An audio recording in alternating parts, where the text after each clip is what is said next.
1917, 3 camponeses, os irmãos Jacinta e Francisco Marto e a prima deles, Lúcia dos Santos, receberam em Fátima 3 mensagens da Virgem Maria. A primeira, uma visão do inferno, foi interpretada como um aviso sobre a Segunda Guerra Mundial. A segunda descrevia a queda do comunismo e a volta da fé cristã na Rússia. A terceira mensagem foi mantida em segredo. Um mistério passado de um papa para outro e que muitos católicos acreditavam seria uma profecia sobre o Apocalipse. Francisco e Jacinta morreram de pneumonia 2 anos depois da aparição. Lúcia se tornou freira carmelita. Hoje, aos 93 anos, ela se encontrou em Fátima com o Papa. No dia em que se comemora o aniversário da aparição, João Paulo II beatificou Jacinta e Francisco numa missa para 500 mil de fiéis.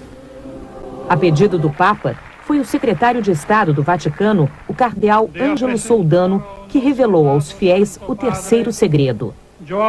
A visão de um bispo vestido de branco que caía ao chão, aparentemente morto, atingido pelas balas do inimigo. Uma mão materna a guiar a trajetória da bala, permitindo que o Papa agonizante se detivesse no limiar da morte. Para o Vaticano, uma profecia sobre o atentado sofrido por João Paulo II em 1981, justamente num dia 13 de maio. O Papa, devoto de Nossa Senhora de Fátima, atribui a ela o fato de ter sobrevivido ao disparo feito pelo turco Ali Agca. O texto completo da terceira visão deve ser divulgado em breve. Ele está guardado nos cofres do Vaticano desde 1944, quando irmã Lúcia achou que ia morrer. Mas por que só agora, 19 anos depois do atentado ao Papa, a mensagem é revelada? Este é um segredo que a Igreja não contou. Cientistas brasileiros estão muito perto de conhecer as células que desenvolvem um câncer. A partir do estudo destas células, vai ser possível diagnosticar a doença mais cedo e ajudar pacientes do mundo inteiro. Eu não sou frágil, sou uma pessoa forte. Tanto que 2 vezes enfrentou o câncer e vai vencendo a batalha. Há 7 anos foi o câncer de mama. Tinha 75% de chances de ficar curada para sempre, mas o tumor reapareceu agora no pulmão. Tenho muita curiosidade de saber o porquê, né? Por que ele voltou? Na busca dessa resposta, o trabalho de cientistas de 30 laboratórios do estado de São Paulo. O projeto Genoma do Câncer Humano olha para dentro das moléculas, no código genético, as alterações que fazem o mesmo tipo de câncer resistir ao tratamento que mata o outro. Usando um método desenvolvido aqui no Brasil, eles fizeram 350 mil sequências de DNA de tumores e de tecido normal. De cada 3 sequências, uma é nova, não era conhecida em nenhum outro lugar do mundo. O biólogo Marcelo Briones já sabe que 3 dos novos genes podem estar envolvidos no desenvolvimento de câncer de mama, ovário e colo do útero. A ciência começa a entender os mecanismos do câncer. É um relógio que você abre e vê as rodinhas como funcionando lá dentro. Então depois aí você consegue interferir qual é a rodinha que você tem que parar para parar aquele relógio. A rodinha é o remédio. O relógio pode rodar mais 10 anos até que ela seja identificada. Mas o primeiro passo já está dado. E os resultados que vierem vão ajudar principalmente os doentes brasileiros. Estamos focalizando tumores que são mais comuns no Brasil do que em países do primeiro mundo. Então, se nós não descobrirmos as nossas soluções, ninguém mais vai.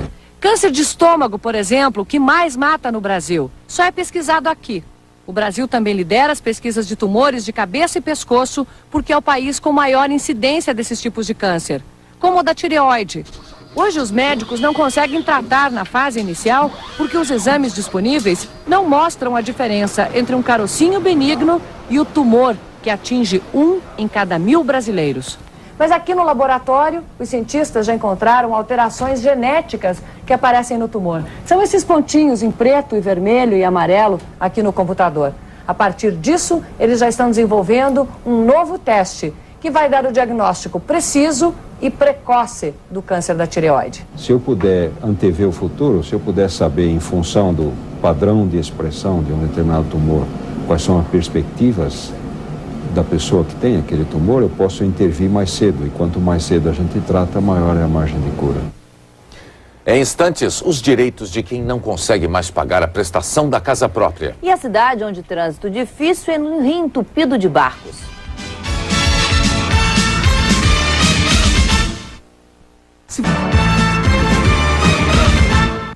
No labirinto de dificuldades que o cidadão enfrenta para chegar à casa própria, existe uma saída para quem não consegue mais pagar as prestações. As construtoras têm a obrigação de devolver o dinheiro ao mutuário que entrega o imóvel. Está na Lei de Defesa do Consumidor, mas muitas construtoras tentam burlar o código, pondo regras nos contratos. Foram 6 anos de economia para conseguir a chave da casa própria. E agora a renda de Valberlene não dá mais para pagar as últimas 24 prestações do apartamento. A construtora aceita o imóvel de volta, mas na hora do acerto de contas...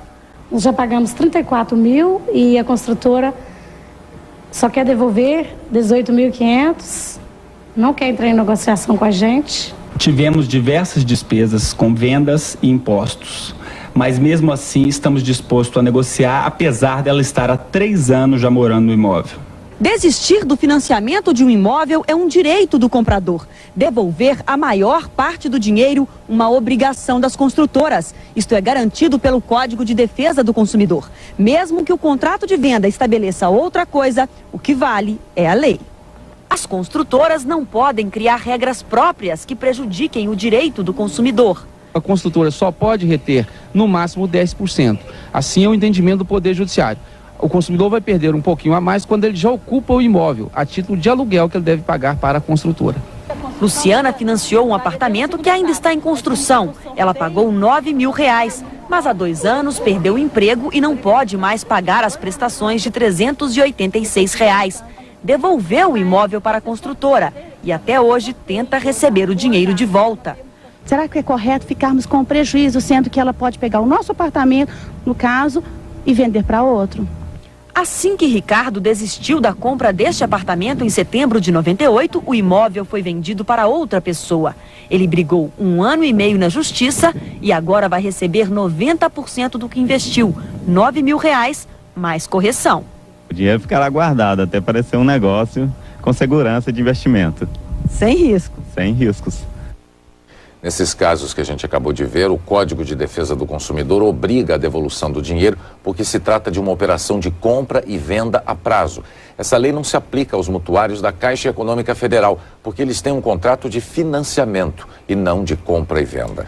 Existe uma cidade em Mato Grosso que enfrenta congestionamento de trânsito nas águas de um rio. Em Cáceres, isso é resultado da paixão pela pesca e pelo turismo no Pantanal. Em Cáceres, no Pantanal de Mato Grosso, ter um barco é como ter um carro.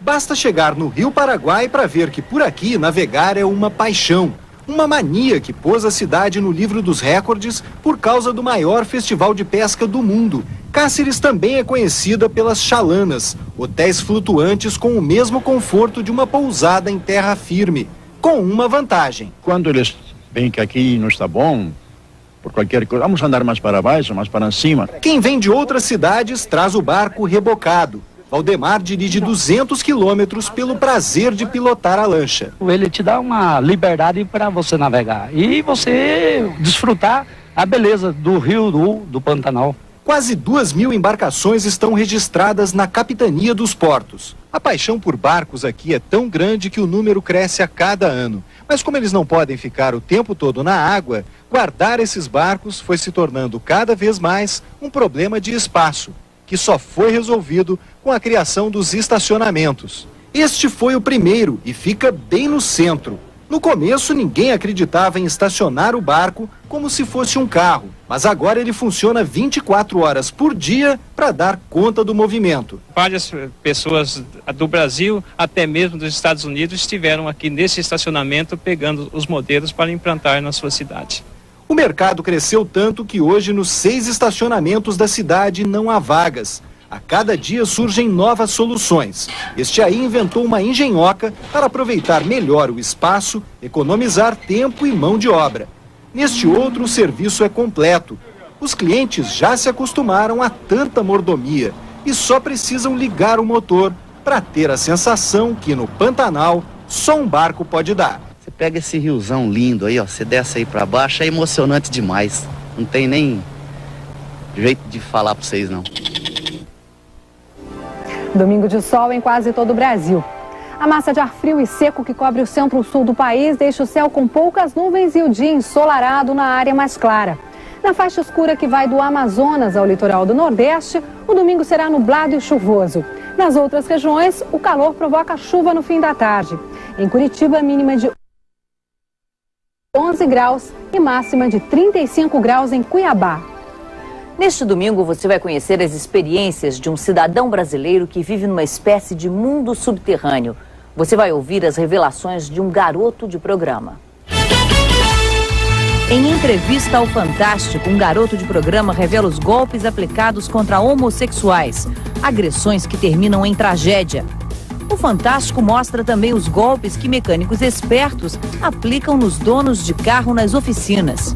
Paixão a jato, a incrível história do casal que foi para o altar 12 horas depois de se conhecer. Denise Fraga estreia no Fantástico contando histórias da vida real. Você aceita ser minha namorada? Uma mulher passa quase 30 anos copiando frases engraçadas dos para-choques de caminhão. Você vai conhecer também o marido mais ciumento do Brasil, o homem que há 35 anos não fala com a mulher.